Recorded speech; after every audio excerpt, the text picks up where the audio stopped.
Ayan, magandang hapon mga idol. Ako naman ay magbabahog ng aking mga alaga. Yo, mga gutom na. Ayan na oh, sugod na oh. Tik, tik. Mga gutom na oh. Mga gutom. Oh, mga gutom na. Liliit pa itong isa oh.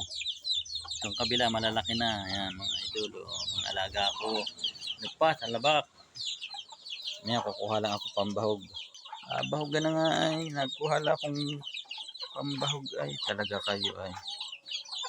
Gutom na gutom na. Gutom na ang aking alaga. Kawawa naman. Kawawa naman ito. O ayan o, dyan o, sa loob. At agawan kayo ng malalaki na yan. Dyan. Ayan o.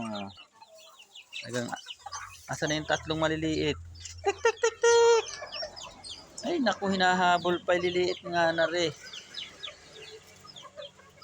Kawawa naman ari. Tatlong ari.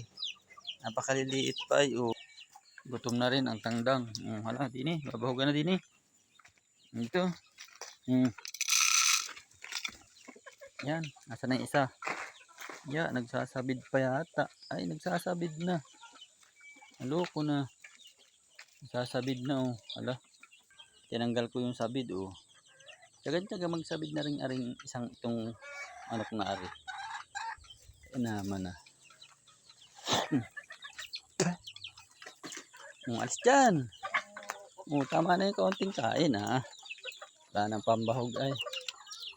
Wala nang pambahog. Bukas naman. Bukas naman. Mayroon pa nga pala ako dito. Yan.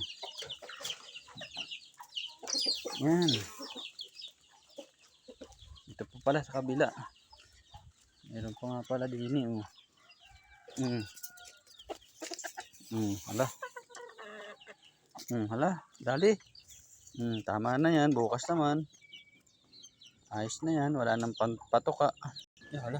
Nag-aagawan pa yung mga manok ay oh. Kawawa ang daig. Kawawa ang daig. Hindi makakain. Yung tatlong yun oh. Kawawa naman. Liliit pa. Magandang hapon po oh. Talaga namang nagpaparami ako ng sisiw. Manok para pag ano ay di may pang-ulam pag wala talagang kuhan, pag lumaki na ay di pwede ng karnehin oh. Kagaya ng mga yun oh. Lalaki na oh. Pwede na yan. Hapon na naman po oh. Gabi na naman. Magandang hapon po sa atin lahat. Kung saan naman po tayo na andun ay ingat-ingat po tayo. God bless po.